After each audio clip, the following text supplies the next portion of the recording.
sebagai pegangan kita, sehingga dalam ibadah kita itu bisa bermanfaat, kita bisa mendapatkan.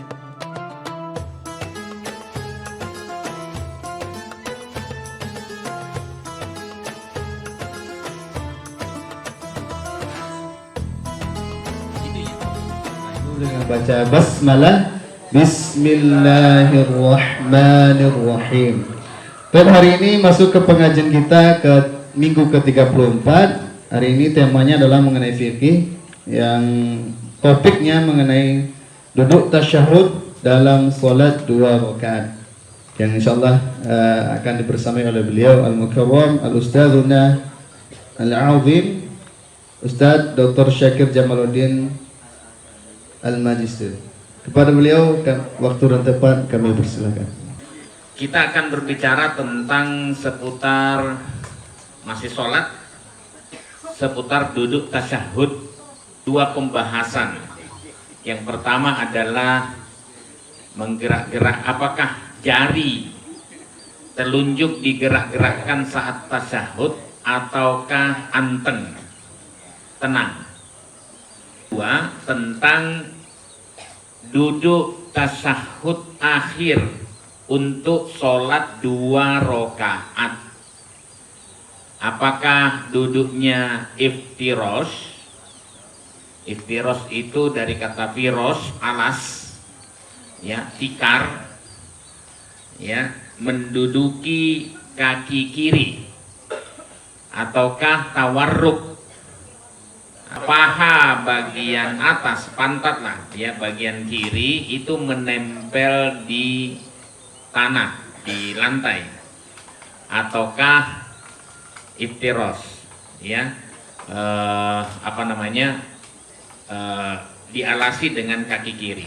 Nah, 2 itu kita bahas. Tapi Syekh Al-Albani dalam bukunya kitab Sifat Sholat Nabi, beliau menjelaskan dua-duanya dengan dasar dua-duanya dihadirkan, tetapi beliau lebih cenderung meletakkan kedua tangan lebih dahulu sebelum kedua lutut, dengan mendhaifkan hadis yang umum dipakai oleh umat Islam di dunia, bahkan ya mayoritasnya, ya.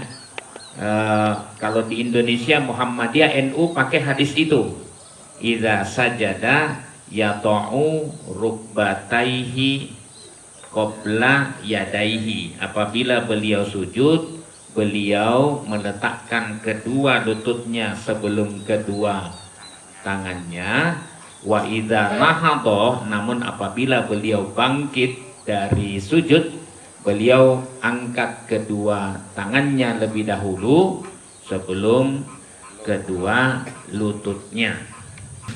Apabila sujud salah seorang kamu, jangan ngambruk seperti ngambruknya unta, ya. Wal yadh yadaihi qabla rukbataihi, dan hendaklah dia meletakkan kedua tangannya sebelum kedua lututnya. Allahu yarham Syekh Nasiruddin Al-Albani ketika membahas masalah gerak-gerakan telunjuk, itu juga ada 2 hadis, ya. Ada hadis yang menggerak-gerakkan telunjuk, ada juga yang anteng, ya, anteng tidak menggerak-gerakkan.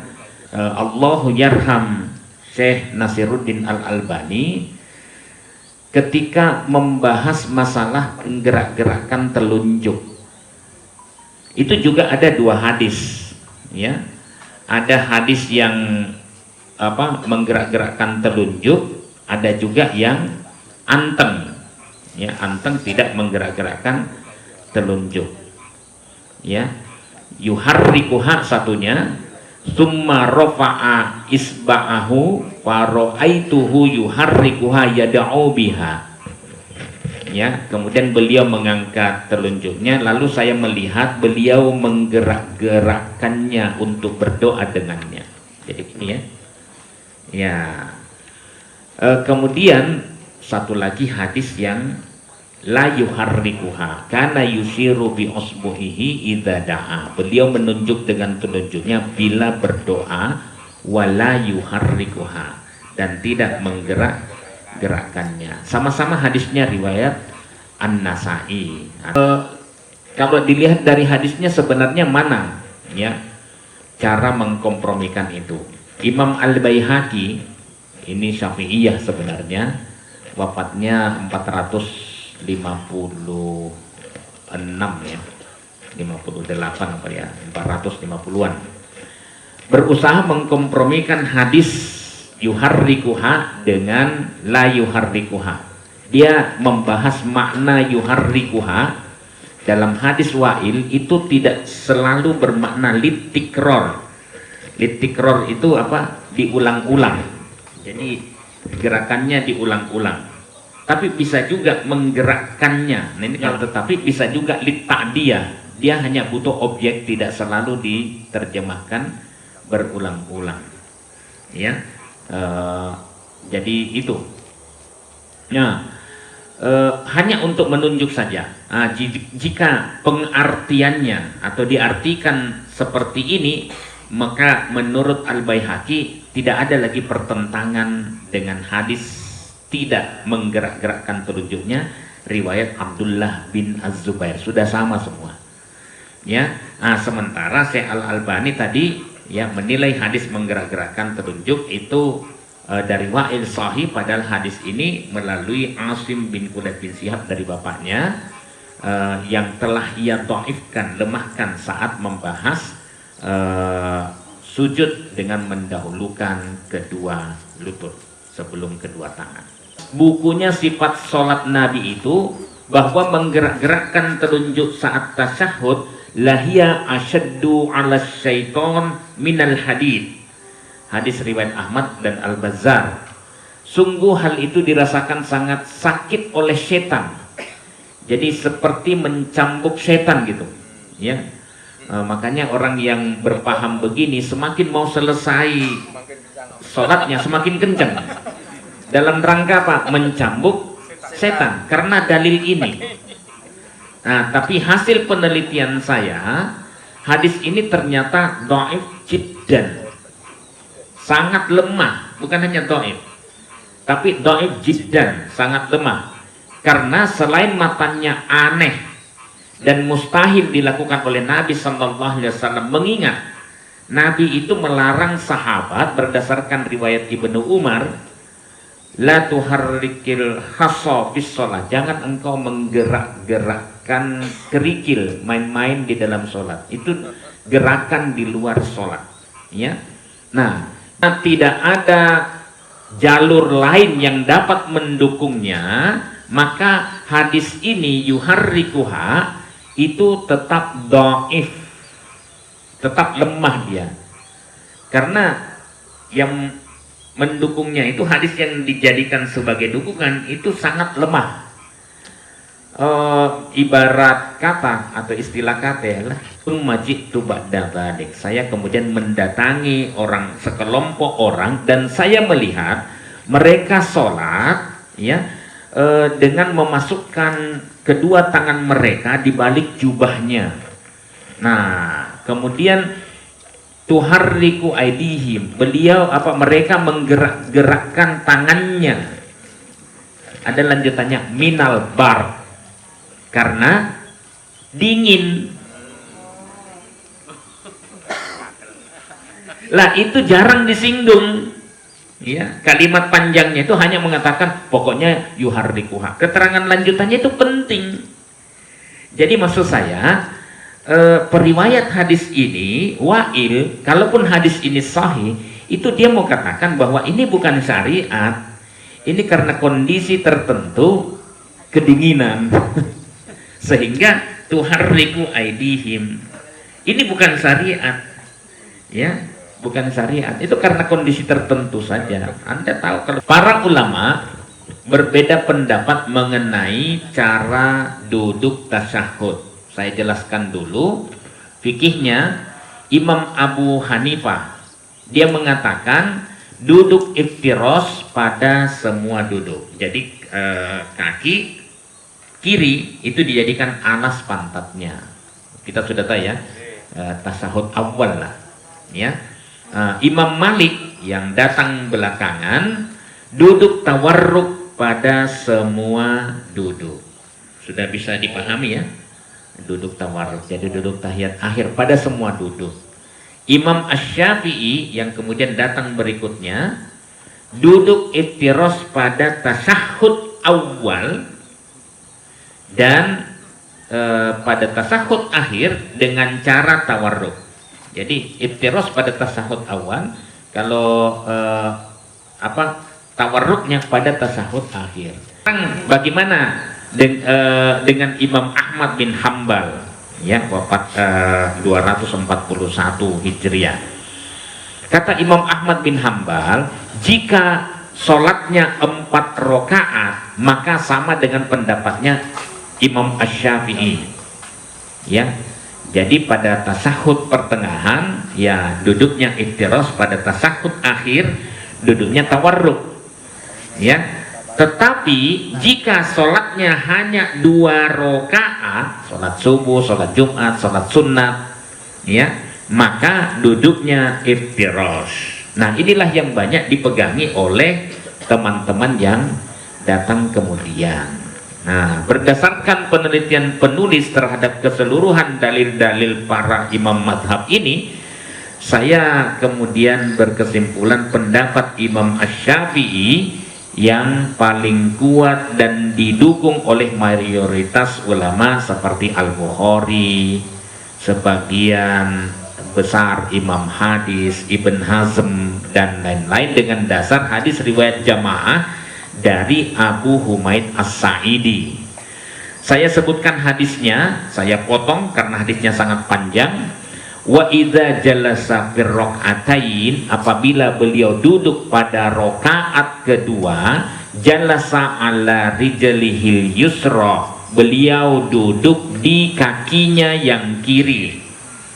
Itu namanya duduk iftiros. Wa nasobal yumna, dan beliau menegakkan kaki kanannya. Paham ya?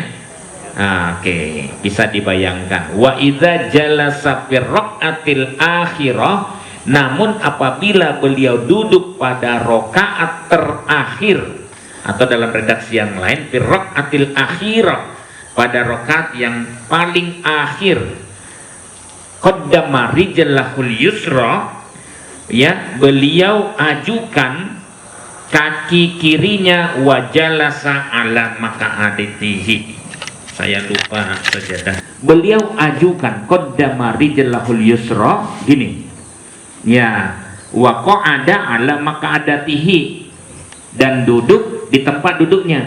Ini tetap ditegakkan. Kalau Anda melihat contoh agak miring, itu karena kegemukan dan asam urat.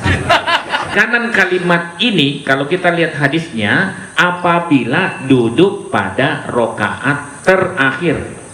Kan ada yang mengatakan itu kan untuk rokaat 4 rokaat.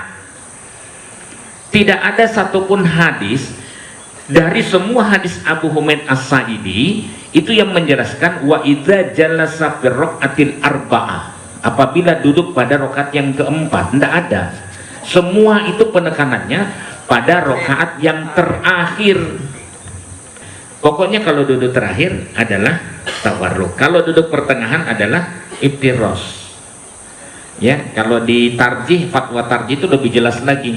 Mau duduk 2 rokaat, kalau itu terakhir 3 rokaat, kalau itu terakhir 4 rokaat, kalau itu terakhir maka duduknya tawarruk. Lutut, baru kemudian kedua tangan, baru kemudian wajah. Tapi ada hadis lain yang menjelaskan Ibnu Umar itu kalau misalnya beliau menuju sujud, beliau meletakkan tangan, kemudian baru lutut, baru kemudian wajah. Gerakan dedet dari begini sampai begini tidak ada sebenarnya. Itu hanya untuk mencari keseimbangan. Ya, makanya gini, ada nggak? Atau misalnya ya, nggak ada.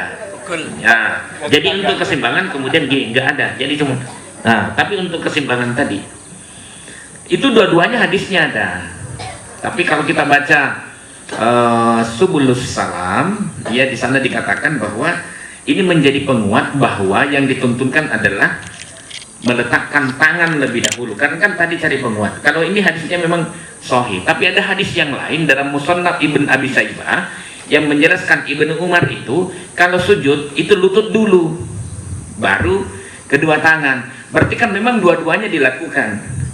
Cuma mungkin dulu masih langsing, belum ada samurat. Mungkin bahasa Arabnya samurat apa sih? Asam aurat. Enggak. Sujud, ya. Jadi gini, anggaplah ini. Dia bangkit, duduk, Allahu Akbar. Dia tidak begini karena tidak bisa. Dia begini malah. Ya tarabba. Nah, setelah itu hadis ini baru keluar. Nah, termasuk bagian dari sunnah sholat adalah kamu kalau duduk itu iftiros. Tapi apakah ketika Ibnu Umar menjelaskan itu dia sedang duduk iftiros? Tidak, dia duduknya sila. Jadi iftiros itu memang itu sunnahnya. Maksudnya ya di dalam sholat itu kalau bukan iftiros ya tawarruk. Nanti ada duduk iqa'a, duduk seperti anjing, ya. Duduknya seperti anjing itu ya semuanya begini dia, ya. Maaf. Tapi ini tidak bisa. Jadi dia nempel di sini, ya. Jadi itu yang tidak boleh, ya. Jadi dua-duanya itu. Baik. Jadi saya lanjut. Setelah itu apa namanya? Anaknya tidak mau ditegur. Nah, termasuk bagian dari sholat itu Pak Nun. Itu adalah duduknya kalau duduk iftiros. Tapi namanya anak ngeyel kan? Iya.